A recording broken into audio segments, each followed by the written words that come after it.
Melbourne itself. Just a quick reminder, again, this session is going to be 20 minutes, including the Q&A. The number of questions are being answered are depending on the time. Close at the end of the presentation, you can put your question down in the chat box below. And don't forget to state your names and institutions. And do remember, this is about University of Melbourne and not about the ISBA application. So make sure your question is related to that. So in this session, we have Mr. Bradley Manson as the team leader of inbound programs of global mobility and of University of Melbourne. Good morning, sir. Good morning. Thank you for having me. Yeah. So how are you today, sir? You good? Yes, very, very well. Very, very excited to be here. It will be a tough act to follow. I want to go to University of Western Australia now after watching that, so I'll try my best. Okay, sir. So yeah, we'll spotlight is yours. Thank you. I'll share my screen as well now. Hopefully you can see that. It looks okay. From your end, maybe give me a thumbs up. You can see that okay, my screen? Okay, it's good. Okay. It's okay. All right, so yeah, I'm going to talk about the University of Melbourne. The University of Melbourne is the second oldest university in Australia, and it's the largest university in the state of Victoria. We do have 7 campuses around the state of Victoria. This is our main campus here, which is the Parkville campus. It's a fantastic location. It's the only university in Victoria which still has a traditional campus feel, but you're only a 5-minute walk into the heart of Melbourne City, as you can see there on the northern part as well. So this kind of dotted outline is our campus. And then right here is the city. So you're right on the doorstep of the city. And we still retain that real traditional campus feel. I've got a few photos as we walk through here. So we've got quite a mix of historic, older buildings, like what we call sandstone buildings. As you can see here, this is our old quad with our law moot courts. And still a contemporary state-of-the-art buildings with technology as well. This is our clock tower. Every great university has a clock tower. And then this is ours. It's a central meeting place on campus. Another picture of our beautiful campus, looking down towards the city and Port Phillip Bay there as well. This is the South Lawn, a really central place to meet on campus. This is a really accurate photo where you see students just sitting down, relaxing, studying, enjoying their lunch, playing frisbee with their friends as well. So it's quite a casual feeling on campus where you can kind of relax and enjoy your time in between classes. I'll talk a little bit about the actual city of Melbourne, because you'll be spending a lot of time there while you're here. Melbourne is the capital city of the state of Victoria. We have roughly around 3.84 million people, and it's a very multicultural city as well. And you can see here some photos. Melbourne has quite a historic laneway culture, where you can walk down different laneways, get a great meal and some coffee as well. Has quite an active nightlife. Melbourne has more restaurants and bars than any other city in the world, and quite a rooftop culture as well. So it's always a great place to go and meet your friends after school. And of course, we are the sporting capital of Australia. We have the Australian Open, which has just recently finished. We have the Grand Prix. We have the Australian Rules footy grand final, although obviously both had it recently, but it is now back home, thankfully. So quite a sporting capital and cultural capital there of Australia. A few points as to why you might want to study at Melbourne. We are the #1 ranked university in Australia and number 34 in the world. So quite a high ranking university, which means you are going to get state-of-the-art academic expertise from our teachers and our professional staff as well. We are quite a multicultural campus. So we do have a 44% international student level from over 150 countries. And we are quite a large institution, so over 65,000 current students. And all of your students, all ISMA students are treated exactly the same as our students. You get the full range of support services as all of our students do, and I'll get into them a bit later on as well. But the main point is it is quite a high level university, so you are guaranteed to get quite a elite level of performance and academic level. A little bit about the application process, just for students who are interested in applying and what that all means. So it starts off, you do the nomination process through the ISPO program, and if you're successful in that, you'll then submit an application directly to us. We'll issue with an offer letter, which you'll need to sign, return that back to us. We then issue with what's called a COE, and this is probably the same process for the other Australian institutions as well, similar process. You'll get a confirmation of enrolment, which you use to apply for a student visa. And then once you've got that student visa and once you're admitted into the program, you can actually do your enrolment online before you've even arrived in Australia. So you can follow those processes. You can get your student card, you can enroll, do your class registrations, secure your housing, all before you've left Indonesia. So all of that's done online in advance. The application process is fairly straightforward. It's all done online. You will need to provide some supporting documentation, which you can scan and upload through the online portal. So you'll need a copy of your passport, your full academic history, English proficiency, and you'll need to tell us a study plan of what subjects you plan to enrol into while you're here in Melbourne. In terms of our English language requirements, it's fairly straightforward. This is all available on our website, but you can have a read through there. There are several different methods as to how you can demonstrate your English proficiency. So we do accept the IELTS and the TOEFL as well, but if you've done an international baccalaureate or depending on where you went to high school, if you went to an international high school, we may be able to accept those results as well.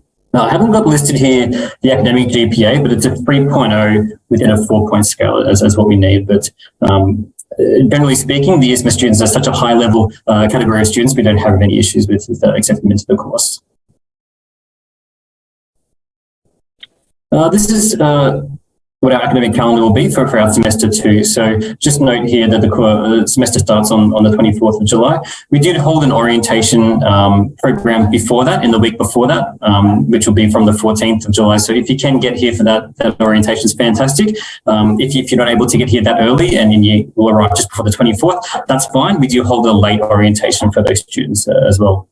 And you can see there the semester break and the examination period as well.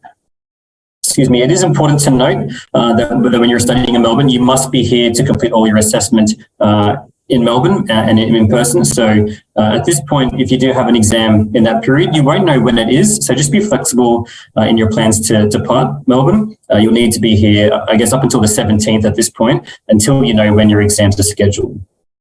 Okay. Results released on the 1st of December. Every student receives access to a digital transcript, so we don't issue hard copy transcripts in Melbourne. You all receive access to a digital transcript that's issued through a secure platform, and then you're able to securely share that with third-party providers, such as your home institution or the ISPA program, if you need to as well. And you get a little ISMA certificate as well that you've completed the course, which our students just received. So moving on to what can you study? Interesting question. We have a list here. These are the subjects which we have approved for ISMA students. So there's a bit of a range there that you can see from the different faculties as well. So a handful of subjects from each faculty. So these are essentially just the names of the subjects. A couple of popular ones, which I'll point out. Going places, travelling smarter is quite a popular subject for incoming study abroad and exchange student. That's the subject that tells you about how to take your international experience and be able to articulate it moving forward. So fair enough, you've had this great overseas experience, you've gone on study abroad or you've gone on exchange to another country. How are you able to articulate that moving forward in terms of putting it on your resume, applying for work? How are you able to talk about the skills that you learned while you're overseas? And that's a subject which teaches you about that. And it's fantastic to do it while you're overseas so you can really get the most out of it. Street art, another popular subject. So Melbourne is famous, known for its street culture. So if you walk down some of those like hidden alleyways, there's lots of what we call commissioned graffiti, where it's people that have been commissioned to do artistic installations on the side of buildings. And so with street art, you get to walk around the city of Melbourne like a guided tour and learn about the history of the city and the history of that kind of culture. So that's a really popular subject for incoming study abroad students to take while they're here in Melbourne. So obviously I've got the details and the names and the subject codes here. Once you have an idea of what you like, you can go onto our handbook, and that's where all of the subject information is located. So it's really easy. URL is handbook.unimel. On the subjects button, and then you can type in here the name or the code of the subject, and it will take you to the page. And that's where you can have a read about the, some little arrows there to help you out. So we've got some, here we go. So this is the information page here as well. See about the actual overview of the subject, the different assessment items, so what kind of exams, what kind of assignments, is there a group project, is there any practical component as well, talks about the dates and times, so the actual, what dates the classes are on, what days, and so forth. So the handbook is going to be a great resource while you're searching for individual subjects to take here in Melbourne. So we also move through, actually, I'll move on now to what kind of support activities we have while you're here at University of Melbourne. So we run a whole suite of engagement activities while you're here. I haven't got it listed on this slide, but the previous ISMA students, we did a crepe catch-up. So we do coffee catch-ups there with our students, but the previous ISMA students went to a crepe shop on campus and we got crepes together and it was a really fun time. But we do coffee catch-ups with all the students, so you get to come to a different cafe on campus. The University of Melbourne has 21 coffee shops on campus, 21. So you've got to try 21 different coffees to find out which one is your favourite. But we've got these coffee catch-ups that we do at a different coffee shop around campus, and we invite all the students out. You get a free coffee, and you just have to talk to us for a minute, tell us how you're going. So it's pretty low key. We do also run some Indigenous Aboriginal game sessions as well, and we also promote MUSEX, which is the Melbourne University Exchange Society. And they kind of run other social aspects of the exchange and study abroad program as well. So they do, as you can see, barefoot balls, they have a book club, they do kind of like frisbee games, they go out to dinner, they do restaurant nights as well. So they run social events throughout campus as well. We really promote joining a club while you're on campus here in Melbourne. Someone needs to mute, I think, perhaps. And as you can see, we have quite a few different clubs. So we have over 200 student-run clubs on campus. This is just a selection to give you an idea of how varied they are. Whatever you're into, there's something on campus that you can join. And we really promote incoming study abroad students to join a club while you're in Melbourne. It's the best way to meet students. It's the best way to make friends. And it's the best way to make friends with other Australian students. So it provides that atmosphere or that engagement opportunity where you get to meet, but not in a classroom, not studying. It's more casual. You get to engage in conversation. But as you can see, there are quite a few different clubs you can choose from based on what you're into. And obviously, there's a lot more that you can have a look on our website as well. We do offer some more services. So we do offer kind of academic skills and career services as well. So fair enough, you're only here for a short period of time. But if you're thinking about the future, thinking about how you're going to articulate your university career into employment, you can engage with our services. They'll talk about how to write a resume, how to write an academic or an employment letter or selection criteria. Fair enough, you may not be applying for jobs in Australia right now, but you can still register for these services, receive advice to set you up for the future in terms of what you want to do. And if there's a chance that you may be looking to come back to Australia in the future for employment, you can engage with services that way as well to discuss the future. Like Western Australia and like most universities in Australia, we do have a service on campus. So you all have OSHC, which is your overseas student health cover, and you'll be able to access university services to see a doctor, what we call a GP in that sense. So you won't have to pay anything. It'll all be included as part of your insurance as well. And the main hospital in Australia, or in Melbourne, is across the road as well. So the Royal Melbourne Hospital, the Royal Women's Hospital, is all located in the next street to campus as well. So you are very well looked after while you're here as well. That said, you don't have to go to the university's health service. If you want to go to a private one anywhere in Melbourne, you can access your insurance as well. And depending on who your OSHC provider is, most of them will have a website where you can jump on and look at the doctors within their network where they don't charge any extra fees. We do offer free counselling and psychological services for all students, including incoming study abroad students. If you've come to Melbourne and you're feeling a little bit homesick, you're feeling a little bit of culture shock, you're not fitting in just as smoothly as you would have liked, you can come and get free confidential counselling sessions to assist you through that program. We also offer safer on campus. So if you're getting any harassment or any unwanted attention, you can get support that way. If you're feeling unsafe at your housing, which won't happen because you're staying at a University of Melbourne provider, you could get support. If you've lost your wallet and need financial support, you can get emergency financial support as well. So all those services exist. And that's one of the positives of being such a large university. because we're so established and with a large range of students, we have a large range of services to support those students. So we do really have support available for anything you might need. We offer free food for students. So this is something that kind of started a couple of years ago with COVID, but we've kept it on. So as students, you can all get a free box of fruit and veg, as you can see on the left there. And we're also offering free frozen kind of ready to go meals, which you can just kind of heat up as you go. So they can be picked up on a weekly basis. If you register for that, essentially that's your meals for the week. That you can get for free from the university. So something available to all students and just a little support package that we're offering. Talk about housing now. So all incoming ISMA students will stay at Little Hall, which is this state-of-the-art accommodation provider just here, which really only opened 2 years ago. So it's brand new. It has study rooms, it has a gym, it has a pool, it has private study areas, it has music rooms with pianos, it has studio rooms if you need that, and they offer their own support within that accommodation. They have their own kind of engagement activities as well. So there's always something going on, whether it's run through the university or through your housing provider or as part of the ISMA program that we support. There's always something going on. It is important to note that your housing application is separate to your study abroad application. So you will apply to the University of Melbourne for study abroad within the ISMA program. You then need to submit a separate application for your housing. And then we'll provide nominated students with all that information as well. So it's not as scary as you think. It is a simple process as well. I have a video here, but I don't think I shared my sound. That said, there isn't really, it's just music, but I might play it. And even though you can't hear it, you'll still be able to get an understanding of what's happening within the campus. So Little Hall is the one there. So it'll still just give you an understanding of what it looks like inside those places.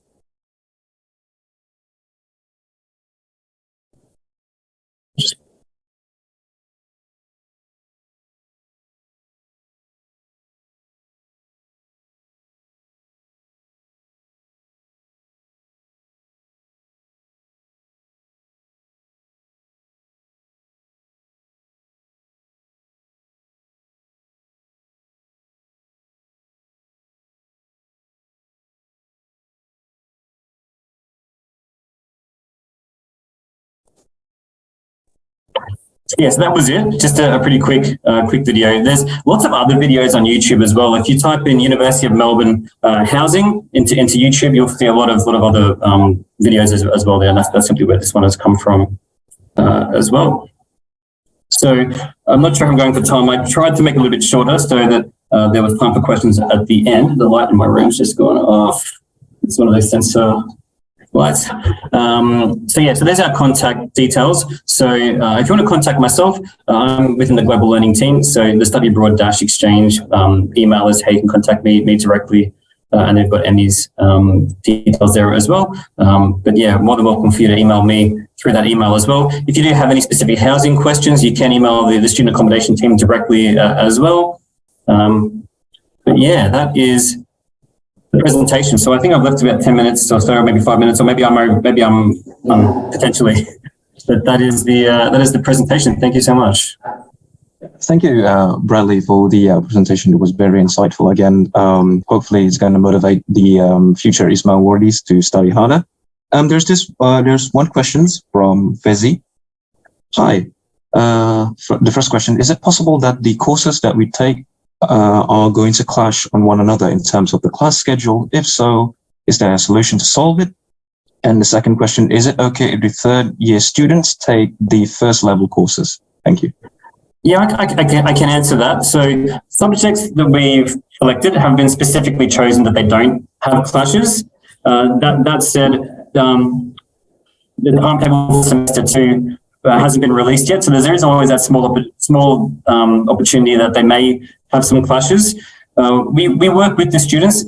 Essentially, we can't change the time the classes run. We don't have that much power within the university. So generally, we would recommend students to select an alternate class. That's the easiest way. Some subjects will have recorded lectures Some may not. Depends on the subject coordinator and depends on the individual subject as well. So if it is recorded, you can watch the recording. But that's the easiest way is just to select an alternate class if you do have that flexibility. In terms of is it okay for third year students to take first level courses? From our end, yes, it is fine. You're more than welcome to do that. Though you strongly recommend you chat to ISMA and your home institution about the consequences of that, as they're the ones who'll be processing your credit transfer back to Indonesia. So it's really a question as to whether they're happy for a third year student to be taking first year subjects. Okay, hopefully that will answer your question, Fezzi. Thank you so much, Bradley, for the insightful sessions. And unfortunately, that is it.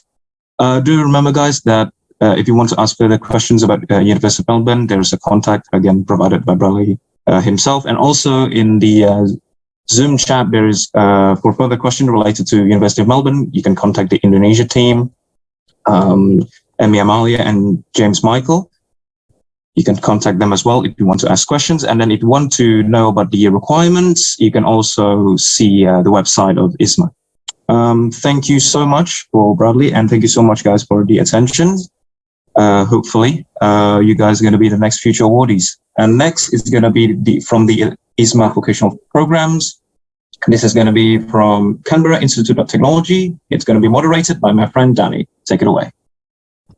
Right, thank you, Adrian. Good afternoon, Canberra, and welcome everyone to our third session today. I'm Danny Raditya Purwandaya, ISMA for Vocational Student 2022 alumni at Murdoch University. We're now going to have a very exciting session with Canberra Institute of Technology. The session will last for about 20 minutes. It includes the presentation by speaker and also Q&A. Please put your question in the chat box, and I will choose two until three questions at the end of the presentation. Our speaker today is Mr. Rusuraj Desai, Manager of International Student Recruitment. Good afternoon to you, sir, and how are you? Good afternoon, Danny. Thank you so much for the warm welcome. And firstly, I would like to start by thanking the Indonesian government and Austrade, along with all the participants that are joining us today. I'm going to share my screen really quickly. In the meantime, as Danny mentioned, I am the recruitment manager for Canberra Institute of Technology. And today we've had two great presentations. Now we are just going to take a bit of a detour and talk about vocational education a bit. So Canberra Institute of Technology, one second, I'm just having trouble with my screen, but just 1 second. Let me just share my screen. Okay, I hope you can see my screen now. So Canberra Institute of Technology basically is a TAFE. What TAFE stands for, where we are located, what we offer, I'll talk about in the slides that are going to come up. But essentially, Canberra Institute of Technology is a government provider. We are owned and operated by the ACT government, the Canberra government, and Canberra Institute of Technology has been around for over 90 plus years. In terms of Canberra Institute of Technology, we are the largest and most experienced training provider based in the Australian capital. TAFE stands for Technical and Further Education. So the courses that are offered at TAFE are different from those offered at universities, and they're more practical in nature. It's hands-on, and I always recommend students to study courses at a TAFE because TAFEs are known for its quality of learning and quality of education. In terms of history of CIT, like I mentioned briefly, we have a 90-year history. We have been around for a long time in Canberra. Canberra Institute of Technology first was established in 1928 as Canberra Trade School. And in fact, our first international student started with us in 1988. So we have been teaching international students for a long time, for more than about roughly around 30 years plus. But in terms of our student numbers, that's something which is very exciting and which I think the Indonesian students would love as well, is that we have 20,000 students studying with us annually.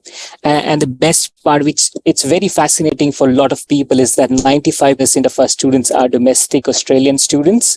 So this is your chance, Indonesian students, to come along, experience working alongside Australian students, learning with them, interacting with them. So we are a TAFE provider which has a massive number of domestic population in terms of our student domestic enrollments, you can say, in terms of our courses. In terms of our international students, we have about 500 plus international students studying with us at the moment, and it keeps growing each year. During COVID, the numbers did drop, but at the moment we are going back to where we were before. But currently we have about 500 international students from 60 plus countries actually studying with us. Next up, I'm going to show you a video about CIT, our facilities and our campuses. So I hope you can hear the sound on this one as well, because I think I've shared. Let's just try playing it.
Okay, I'll just stop it there. So in the video, basically, you saw two of our campuses, but I'll talk about more about our campuses.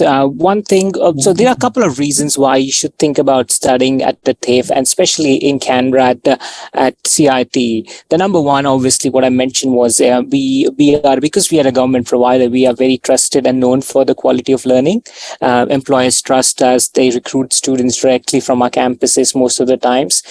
We have a lot of variety of courses that are there on offer, and especially as part of the ISMA program as well, there are a lot of options for students to choose from. Just in Canberra, this is very nice about CIT. We've got 5 campuses just in Canberra, 5 different locations where international students can study, and they are all within we can go around each campus. Like Canberra is a small city, so it takes probably about 20 minutes to go in between campuses. So you can work across 5 of our different campuses. They're very conveniently located, and the good thing about vocational education is the industry placement. So most of our courses have industry component as part of the program. CIT is known for its graduate employment rate. So our graduates have a 83.5% graduate employment rate, which is higher than the national average. And as I mentioned before, we are very multicultural as well. So our international students, they come from 60 different countries. We also have pathways which lead to universities as well. But what I want you to take from this is the fact that CIT as a TAFE, we offer quality education, and CIT has a massive reputation because we have been around for such a long time and are seen as a preferred vocational education provider in Canberra. So on my right of the screen, there is a map of Canberra, and you can see that CIT has campuses across the map of Canberra, across Canberra in 5 different locations, but you will be studying in 2 different locations. So based on the course that you choose, you'll either be studying at the Reed campus, which is the city campus, or you might be studying at the Bruce campus, which is our other campus, which is about 15 minutes bus ride. So they're very conveniently located. But you do also have the option of accessing the facilities at other 3 campuses that are nearby as well.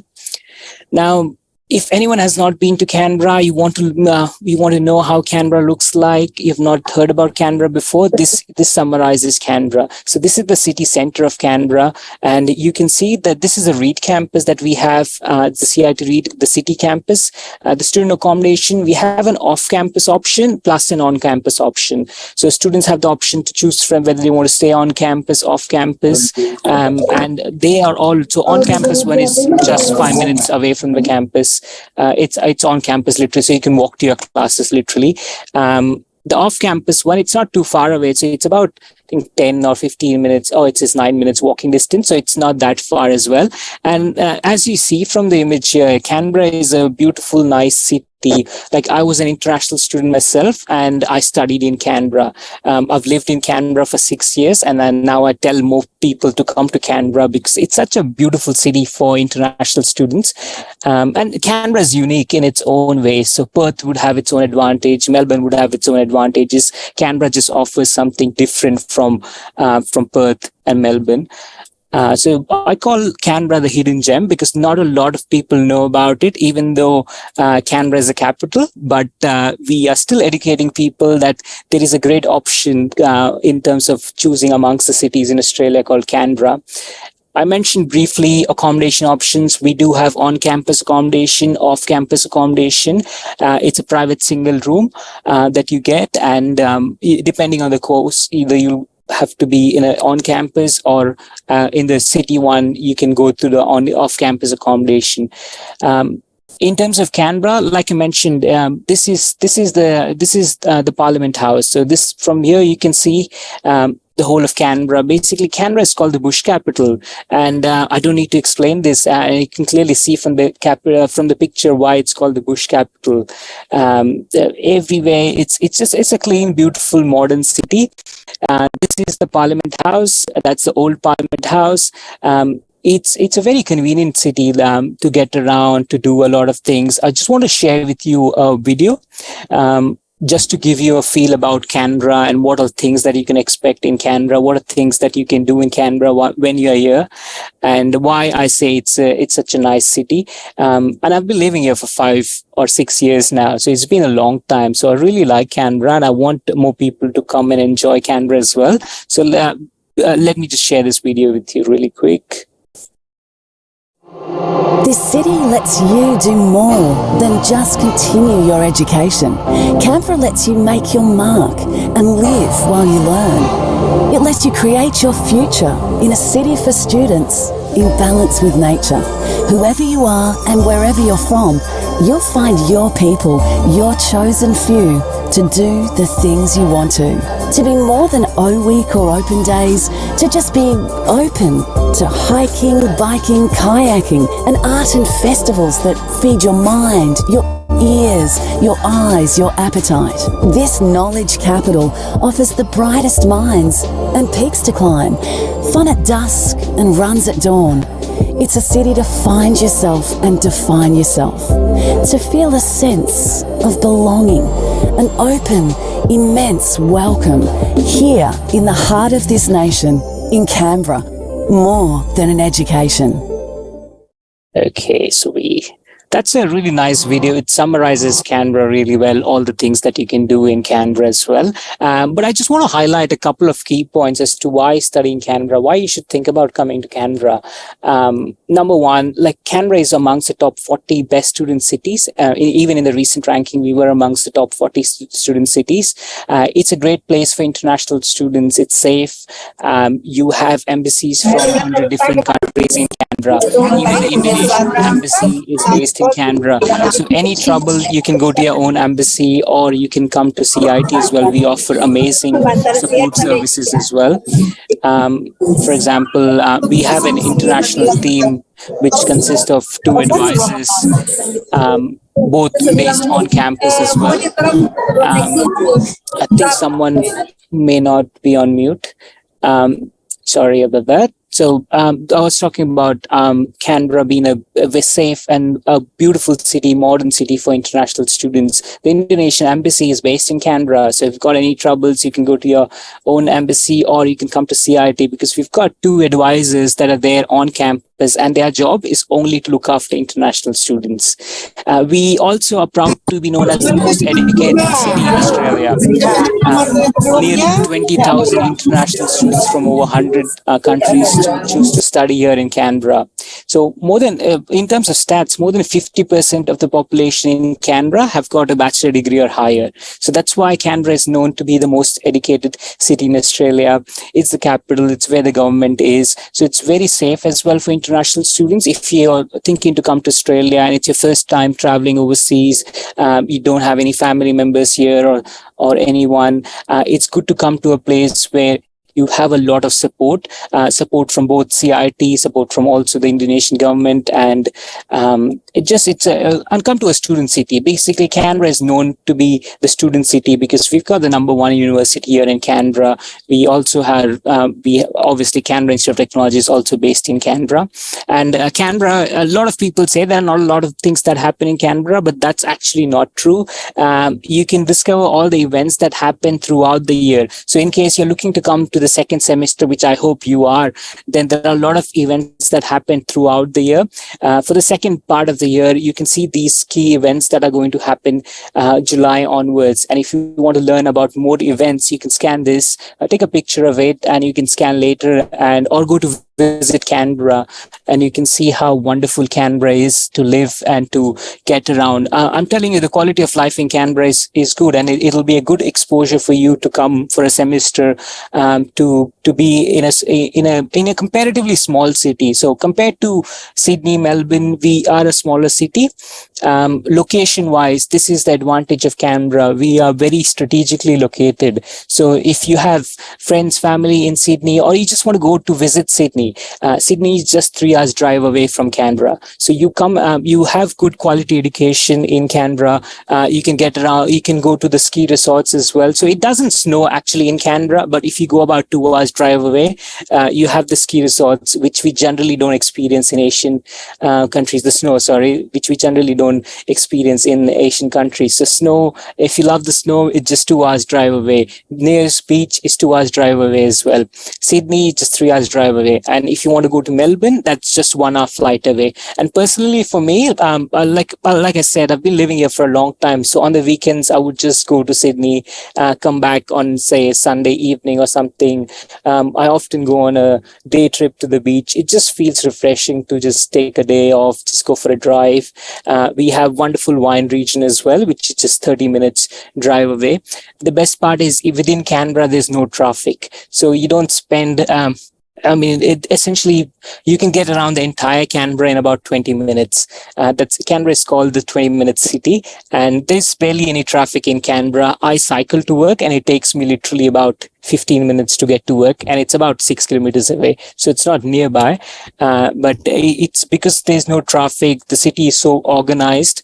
The public transport network, you get 50% discount if you are a student. Now, probably the most exciting part. So what courses are we offering as part of the ISMA vocational program? As part of the vocational program, these are the key course areas that we are offering. We're offering courses in accounting, leadership management, IT, community services, mental health, hospitality, and patisserie.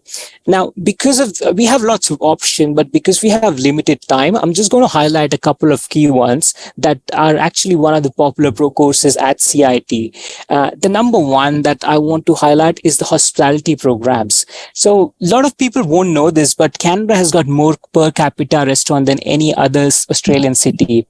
Also, the most hatted restaurants are in Canberra per capita than in any other Australian city. To study hospitality, Canberra is a perfect destination, and CIT is a perfect institution. The reason I say is because you saw from the videos the facilities that we have. Just to put it out there, we have got an in-house restaurant, in-house cafe, along with 7 commercial kitchens, and they're all on campus. So you don't have to go anywhere else. You can train on our own restaurant, which is on campus. You can train on our own cafe, which is open to the general public, apart from the various industry placements that we can organize for you and the guest lecturers. So hospitality is one of the most popular programs to study at CIT. The program that I want to talk about is accounting. Accounting is quite popular as well, and CIT graduates are very highly regarded by industry. as part of our program, we have teachers who are very skilled, who have worked as senior CPA, professional chartered accountants, and they have got years of experience. When it's vocational education, one of the requirements to be a teacher in vocational education for CIT is that you need to have industry currency. That means you need to know what the current practices are in the industry while you're teaching. So a lot of our teachers actually work part-time while they're teaching at CIT as well. So they stay aware of the current knowledges and trends in the industry. And as soon as there are any changes coming in, like for example, cybersecurity is a growing field now at the moment. So as soon as there are any changes that come in, CIT will automatically regularly we'll update our qualifications as well. There are a lot of training package updates that happen frequently so that our graduates, they have the skills that industry requires. So when you go back to Indonesia, to your home country, you have the latest skills and knowledge that is available out there for any kind of qualification that you study at CIT. Now, the last one that I want to share quickly, because I'm aware that I might be running out of the time, is the IT. So IT is quite a popular program at CIT. Again, the amazing facilities that we have. I wish I could show you more, but if you go to YouTube and just type in Canberra Institute of Technology, you'll find a lot of videos there, a lot of student stories there as well. In terms of IT, we have 6 specialized labs just on campus. We have employees that regularly visit the campus for networking events.